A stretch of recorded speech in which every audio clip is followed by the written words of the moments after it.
ಕೆಆರ್ಡಿಬಿಯ ಜಮೀನಿನ ವಿಚಾರಕ್ಕೆ ಸಂಬಂಧಪಟ್ಟಂತೆ ಹಲವಾರು ಸಮಯದಿಂದ ರೈತರಲ್ಲಿ ಇರ್ತಕ್ಕಂಥ ಆತಂಕ ಏನಿದೆ, ಈಗಾಗಲೇ ಕುಮಾರಣ್ಣ ಅವರ ಹತ್ರನೂ ಕೂಡ ಸಾಕಷ್ಟು ಬಾರಿ ಈ ಒಂದು ವಿಚಾರ ಅವ್ರ ಗಮನಕ್ಕೆ ಬಂದಿದೆ.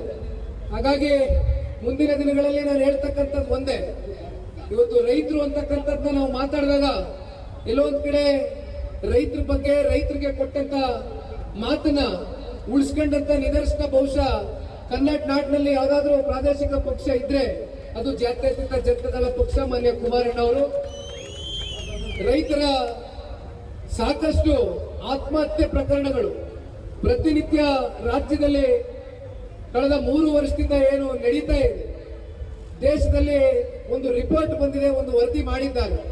ಅತಿ ಹೆಚ್ಚು ರೈತರು ಯಾವ ರಾಜ್ಯದಲ್ಲಿ ಆತ್ಮಹತ್ಯೆಗೆ ಶರಣಾಗಿದ್ದಾರೆ ಕಳೆದ 3 ವರ್ಷದಲ್ಲಿ ಅಂದ್ರೆ ಅದು ನಮ್ಮ ಕನ್ನಡ ನಾಡಿನ ರೈತರು ಇವತ್ತು ಧೃತಿಗೆಟ್ಟಿ ಆತ್ಮಹತ್ಯೆಗೆ ಶರಣಾಗ್ತಾ ಇರ್ತಕ್ಕಂಥದ್ದೇನು ನೋಡ್ತಾ ಇದ್ದೇವೆ.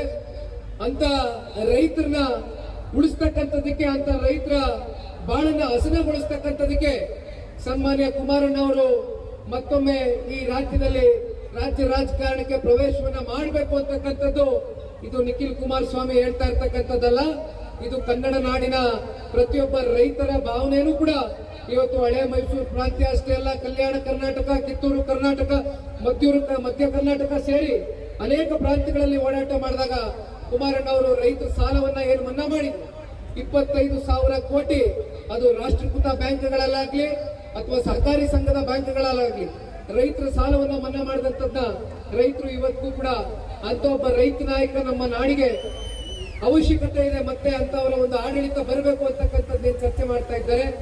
ದಯಮಾಡಿ ಸಮಸ್ಯೆ ಬಗ್ಗೆ ಹೇಳ್ಬಿಡಿ ದಯವಿಟ್ಟು.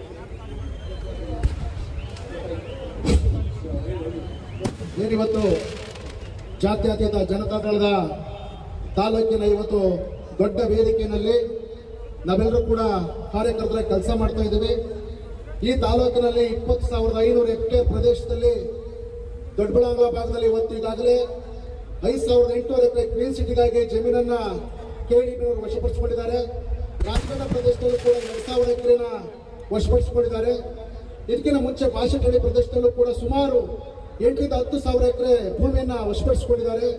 ಇದನ್ನು ಹೊರತುಪಡಿಸಿ ಈಗಾಗಲೇ ಚಿಕ್ಕಬಳ್ಳಾಪುರ, ದೊಡ್ಡಬಳ್ಳಾಪುರ, ಸೊಣ್ಣನಹಳ್ಳಿ, ರಾಂಪುರ ಮತ್ತು ನಾರ್ನಹಳ್ಳಿ ಗ್ರಾಮಗಳ 5 ಹಳ್ಳಿಗಳ ಪ್ರಮುಖವಾಗಿ ತೋಟ ಇರುವಂತಹ ಕೃಷಿ ಫಲವತ್ತಾದ ಭೂಮಿಯನ್ನ ಕೆಡಿಬಿನವರಿಗಾಗಲೇ 2,300 ಎಕರೆ ಜಮೀನನ್ನ ಒಡ್ಸ್ಕೊಳ್ಬೇಕು ಅಂತ ಹೇಳಿ ಈಗಾಗಲೇ ನೋಟಿಸ್ ಕೊಡುವ ಮೂಲಕ ನಮ್ಮೆಲ್ಲರಿಗೂ ಕೂಡ ರೈತರಿಗೆ ತುಂಬಲಾರದ ತುಕ್ಕುತ ಆಗಿದೆ. ಇದರಿಂದ ಸುಮಾರು 13,000 ಜನಸಂಖ್ಯೆ, ಸುಮಾರು 4,000 ರಿಂದ 5,000 ಕುಟುಂಬಗಳು ಜೀವನ ಮಾಡುವಂತಹ ಪ್ರದೇಶ ಆಗಿದೆ. ಹಾಗಾಗಿ ಭೂಮಿನ ಕೆಡಿಬಿನವರು ಯಾವುದೇ ಕಾರಣಕ್ಕೂ ವಶಪಡಿಸಿಕೊಳ್ಳಬಾರದು. ಈ ಒಂದು ಕೆಡಿಬಿ ಮಾಡ್ತಾ ಇರತಕ್ಕಂತ ಭೂ ಸ್ವಾಧೀನ ಪ್ರಕ್ರಿಯೆಗೆ ನಮ್ಮ ಜೆಡಿಎಸ್ ಪಕ್ಷ ಹಾಗೂ ನಮ್ಮ ಕುಮಾರಣ್ಣ ಮತ್ತು ಎಚ್.ಡಿ. ದೇವೇಗೌಡರು ಸಾಹೇಬರು ನಮಗೆ ಸಪೋರ್ಟ್ ಮಾಡಬೇಕು. ಈ ಕೆಡಿಬಿಯನ್ನು ವಾಪಸ್ ಆಗೋವರೆಗೂ ಕೂಡ ನಿಮ್ಗೆ ಹೆಚ್ಚಿನ ನಮಗೆ ಸಹಕಾರ ನೀಡಬೇಕು ಅಂತ ಹೇಳಿ ನಿಖಿಲ್ ಕುಮಾರಣ್ಣ ಅವರಿಗೆ ನಮ್ಮ ರೈತ ಸಂಘ ಹಾಗೂ ಭೂ ಸ್ವಾಧೀನ ವಿರೋಧಿ ಹೋರಾಟ ಸಮಿತಿ ವತಿಯಿಂದ ಮನವಿಯನ್ನ ಮಾಡ್ತಾ ಇದೀವಿ. ಅದಕ್ಕೆ ಇವರು ನಮ್ಮ ಸ್ಥಳಕ್ಕೆ ದೊಡ್ಡಬಳ್ಳಾಪುರ ನಾಡ ಕಚೇರಿ ಮುಂದೆ ಅನಿರ್ದಿಷ್ಟ ಅವಧಿ ಹೋರಾಟ ಈಗಾಗಲೇ 31 ದಿವಸಗಳ ಕಾಲ ನಡೀತಾ ಇದೆ. ಈ ಹೋರಾಟದಲ್ಲಿ ಭಾಗವಹಿಸಬೇಕು, ನಮ್ಮ ಕಾರ್ಯಕರ್ತರಿಗೆ ಕರೆ ಕೊಡಬೇಕು. ಕುಮಾರಣ್ಣ ಮತ್ತು ದೇವೇಗೌಡ ಸಾಹೇಬರನ್ನ ಕರ್ಕೊಂಡ್ಬಂದು ನಮ್ಮ ಹೋರಾಟಕ್ಕೆ ಯಶಸ್ಸನ್ನ ನಾಂದಿ ಆಡಬೇಕು ಅಂತ ಹೇಳಿ ಅವರಿಗೆ ಇವತ್ತಿನ ದಿವಸ ಈ ಒಂದು ಮನವಿ ಪತ್ರವನ್ನ ಅವ್ರ ಕೈಗೆ ಕೊಡ್ತಾ ಇದ್ದೇವೆ.